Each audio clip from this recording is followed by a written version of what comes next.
Tapi Baik, begini. kalau begitu dengarkan dulu, saya interupsi. Menganalogikan RKUHP karena Anda tidak mau mendengarkan. Saya mau mendengarkan. Tadi pilih. Kalau presiden dipilih karena itu wajib dikritik, wajib dikerasi gitu. Kenapa? Karena ia bertanggung jawab atas pilihan rakyat untuk ternyata ada pasal penghinaan. Kalau saya nggak setuju, pejabat, penghinaan terhadap pejabat juga nggak perlu menurut saya. Tapi itu bunyi putusan MK, Bang Usman. Anda mengasumsikan bahwa kita seperti membela MK. Kita tidak membela MK. Betul. Kita membela kebebasan. Betul. Tapi itu bunyi putusan MK yang merupakan lembaga penafsir dan penjaga konstitusi kita. Kalau untuk apa saya diundang ke sini kalau saya tidak dibolehkan untuk menambah tafsir? Boleh, silakan mengeksaminasi putusan MK tersebut. Anda nggak bisa ukur penafsiran saya berdasarkan ukuran MK, nggak bisa. Tetapi saya bantah juga. Sebentar saya lagi ngomong putusan nih. Itu soal gelandangan itu pengujinya mahasiswa saya, bukan gelandangan. 207. Tunggu Pak Arteri. Jadi Anda jangan memberikan berita palsu juga. Enggak berita palsu. Iya, yang menguji itu mahasiswa saya. Anda ini tuduhan serius saya memberikan berita palsu. Iya, Anda kan bukan berita palsu. Anda mengatakan yang bukan menguji gelandangan, itu gelandangan. Bukan, gelandangan di MK pun bisa mengajukan. Ya. Kan berubah lagi. Bukan berubah ya. Anda ini itu bagaimana? Anda tuduh masa tuduhan itu saja serius dan mau menjarakan saya? Silakan. Anda dengar besok pagi Anda laporkan saya. Siapa yang mau menjarakan kamu? Ini jangan.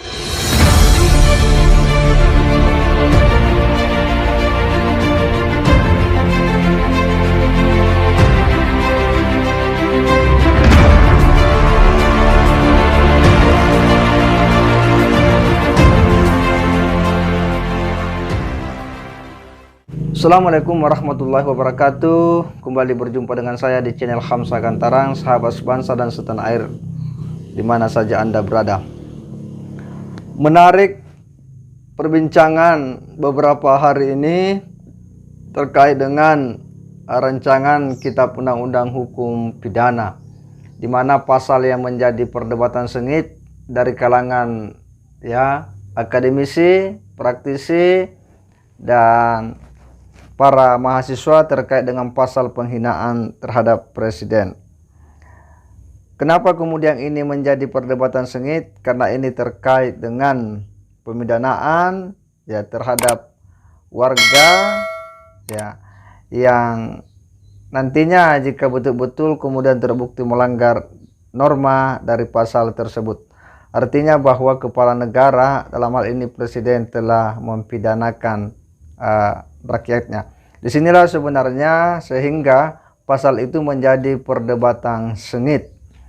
Nah, tetapi paling tidak bahwa lahirnya KUHP ini harus dilihat sebagai sebuah konstruksi bangunan hukum kita yang berkarakter Indonesia, berkarakter nasional dan sesuai dengan identitas ketimuran kita. Disitulah spirit yang kita lihat dari semangat RKUHP ini. Seperti apa perdebatan mereka, mari kita simak sama-sama.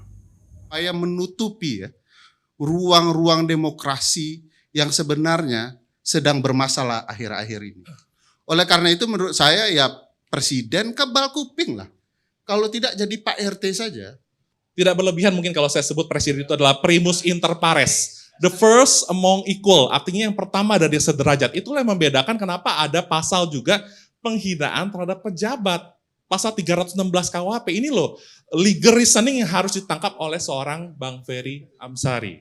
Nah, itu yang mau saya sampaikan. Jadi kalau pasal 316 itu aja ada penghinaan terhadap pejabat, masa ya presiden tidak diberikan semacam pelindungan atas harkat dan martabat dirinya? Itu.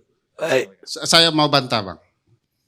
Karena ada kekuasaan yang besar di dalam diri presiden, maka tidak boleh diberikan kemudian ruang, dipersenjatai dia untuk kemudian mempidanakan warga negaranya sendiri. Kalaulah presiden mempidanakan warga negara sendirinya, apa kata dunia? Oleh karena itu logika Albert yang perlu dijernihkan terkait kemudian kekuasaan presiden dan daulat publik. Jangan diceritakan publik perlu memahami. Tidak.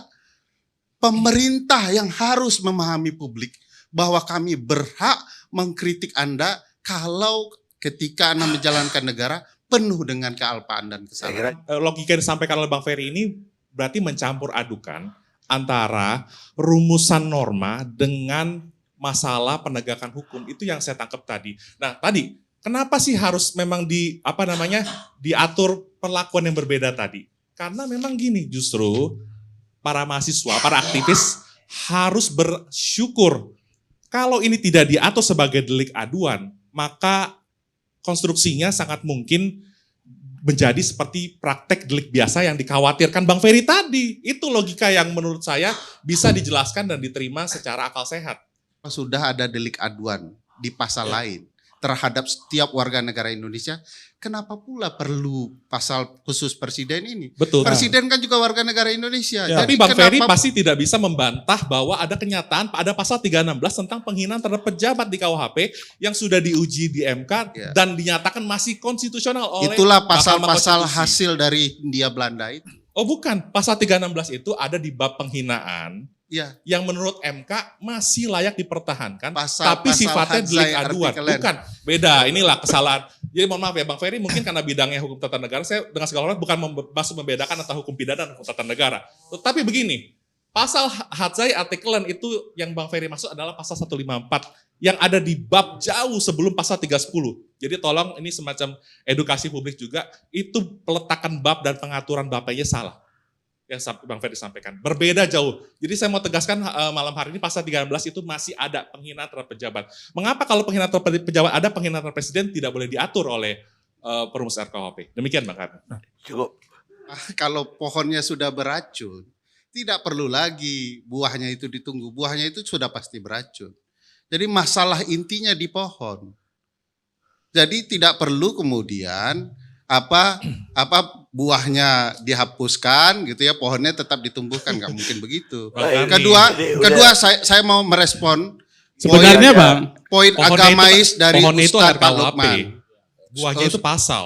Masa bilang RKUHP pohon beracun? Ya, makanya nggak saya- bisa begitu juga Pak kan. sebenarnya Albert, ada Pak Albert, perspektif. saya jelaskan tadi, ini Sebenarnya- ada susu 164 Ya. baik ini barang. Oh, enggak. Tapi kalau setetes racun masuk rusak, itu makna dari Kalau poin saya santri. justru perspektifnya tidak perspektif makanya pohon. saya mau ceritakan teori hukumnya ke Pak Iya, Lukman. maksud saya gini, Itu yang benar. Bang Lukman. Albert tadi yang salah Iya, paham. bukan Dia salah harus satu, belajar Bang. lagi Iya, lebih banyak nggak apa-apa. bahwa di dalam hukum itu tidak ada jurusan. Saya siap Ya, ada ilmu saya siap hukum. belajar Ya. banyak dari Bang Ke- Ferry juga. Tapi Baik, begini. kalau begitu dengarkan dulu. Dengarkan dulu, menganalogikan- saya interupsi. Menganalogikan RKUHP Karena Anda sebagai tidak mau pohon. mendengarkan. Saya mau mendengarkan. Tadi Ustadz Saya kira udah cukup. enggak satu poin Soal soal jawab lagi. saya tidak akan menyinggung dia. Jadi di satu sisi menggunakan pasal kolonial dengan argumen kebangsaan, tapi tidak ada pasal-pasal yang menunjukkan sikap kebangsaan melawan kolonialisme itu. Makanya mahasiswa tetap mengatakan ini pasal kolonial. Tidak ada dekolonialisasi. Tidak ada demokratisasi. Kenapa tidak ada demokratisasi? Karena yang dikritik adalah seorang presiden, bukan seorang ratu. Bukan seorang raja. Kalau raja, ratu tidak dipilih. Kalau presiden dipilih, karena itu wajib dikritik, wajib dikerasi gitu. Kenapa? Karena ia bertanggung jawab atas pilihan rakyat untuk melaksanakan tugas. Jadi saya kira ada banyak konsep yang keliru dari Wamenkumham yang menurut saya lebih kental nuansa Maastad, negara kekuasaan, dan lebih mencerminkan perumusan itu karena pelaksanaan tugasnya sebagai petugas pemerintah. Saya perlu membela Pak Wamenkumham juga karena beliau senior saya. Artinya gini, yang dilindungi oleh hukum pidana itu adalah kepentingan negara, kepentingan masyarakat, dan kepentingan individu. Nah kalau pasal 28J juga menegaskan, ini bukan hanya soal ICCPR yang kita sudah ratifikasi, tetapi Nggak pasal apa-apa. 28J juga menyebutkan orang tuh dalam menjalankan haknya itu juga harus menghormati hak orang lain. Iya. Nah, oleh karena itulah ada pembedaan. Tadi makanya yang nggak pernah bisa dibantah oleh Bang Ferry, ternyata ada pasal penghinaan Kalau saya nggak terhadap setuju, pejabat. penghinaan terhadap pejabat juga nggak perlu menurut saya. Tapi itu bunyi putusan MK, Bang Usman. Anda mengasumsikan Bukan, bahwa kita itu bunyi seperti membela putusan. MK. Kita tidak membela MK. Betul. Kita Tapi membela itu bunyi- kebebasan. Betul, tapi itu bunyi putusan MK yang merupakan lembaga penafsir dan penjaga konstitusi kita. Kalau dan Untuk satu apa lagi, saya diundang ke sini kalau saya tidak dibolehkan untuk menambah tafsir? Boleh, silakan mengeksaminasi putusan MK tersebut. Anda Silakan nggak bisa menganotasi. ukur penafsiran saya berdasarkan ukuran Betul, MK. Nggak betul. bisa. Tetapi begini, sebagai final interpreter, putusan MK itu bersifat final and binding. Apapun itu, disetujui. Nanti ada perkembangan lain, mungkin saja MK bisa berubah rasio desinendinya. Gitu Bang. Jadi menghormati dalam menjalankan kebebasan untuk mengkritik. Yang ada juga yang Anda campur adukan penghormatan ini, terhadap hak orang lain, Bang Iya, Usman. yang Anda campur adukan ini, Anda mengasumsikan bahwa penghormatan hak orang lain itu penghormatan presiden. Tidak ada kata-kata presiden di situ. Memang tidak ada, artinya nggak bisa diterjemahkan secara letter demikian. Emang ada juga diterjemahkan sebagai misalkan jabatan-jabatan tertentu dan sebagainya. Kan nggak ada juga seperti Saya itu. mau mengatakan yang dilindungi individunya, manusianya, bukan presidennya. Betul. Dan saya tidak mengatakan seorang Joko yang menjadi presiden tidak harus dilindungi. Dia punya hak dilindungi sebagai pribadi. Apakah pasalnya ada? Ada, yaitu pasal penghinaan secara umum. Iya. Yang dulu disebut sebagai pasal 207 yang Klagdelikten yang Anda sebut-sebut tadi. Bukan. Kalau mau melindungi reputasi itu, ya, itu harus dari hasutan kebencian berdasarkan etnis, agama, ras, atau hasutan yang mengajak orang untuk melakukan kekerasan. Jadi kalau tidak ada elemen kekerasannya, tidak bisa. Sama seperti ya misalnya percobaan pembunuhan presiden, belajar dari peristiwa Cikini. Itu memang harus dilarang. Karena ada kekerasannya, bukan karena penyerangan kehormatan presiden. Presiden itu tidak punya perasaan. Yang punya perasaan orangnya. Nah kalau orangnya memang yang mau dilindungi, ya Anda tadi sudah bilang kan, Klagdelikten itu yang dirujuk oleh MK ketika itu, maksudnya MK adalah kalau sudah ada pasal delik aduan buat semua orang yang merasa dihina, nggak perlu ada pasal ini. Ya, akses ke MK. Itu tadi anak muda, jangan kalian bangun kecemasan. Saya kasih contoh, gelandangan. Gelandangan pernah uji materi di MK, datang dia, nggak sulit aksesnya. MK itu gratis, ya. Ini saya bantah nih. Ya. Saya bantah Ketiga, juga. sebentar saya lagi ngomong Putusan nih. itu soal sebentar. gelandangan itu pengujinya 207. mahasiswa saya, bukan gelandangan. 207. Tunggu Pak Arteri. Iya, Jadi 207. Anda jangan memberikan berita palsu juga Enggak ke berita publik. palsu. Iya, yang menguji itu mahasiswa saya. Anda ini tuduhan serius saya memberikan Iya. berita palsu. Iya, Anda kan bukan baru berita palsu. Anda ya. mengatakan yang Bukan menguji gelandangan. itu gelandangan. Bukan, gelandangan di MK pun bisa mengajukan. Nah, Ya. Kan berubah lagi. Bukan pendapat berubah Anda. ya. Anda Ini itu tuduhan serius bagaimana? loh. Anda tuduh tuduh serius. Masa tuduhan itu Benar. saja serius dan mau Karena menjarakan saya? Silakan. Anda dengar nggak Besok penjelasan pagi saya? Anda laporkan saya. Siapa yang mau menjarakan kamu? Ini jangan provokatif kamu, ya. Ada nggak kalimat saya untuk memenjarakan kamu? Nggak ada. Barusan. Ya. Tapi saya tidak senang, ya, provokasi yang seperti ini. Nggak bisa. Dari perdebatan ini nampak bahwa semua membangun argumentasi ya dari perspektifnya masing-masing. Yang jelas bahwa pandangan-pandangan para ahli hukum, pengamat, praktisi dan sebagainya serta masukan-masukan dari para mahasiswa sejatinya adalah sebuah informasi menarik, input untuk mencari bentuk yang ideal dalam penentuan pasal dalam undang-undang pidana tersebut.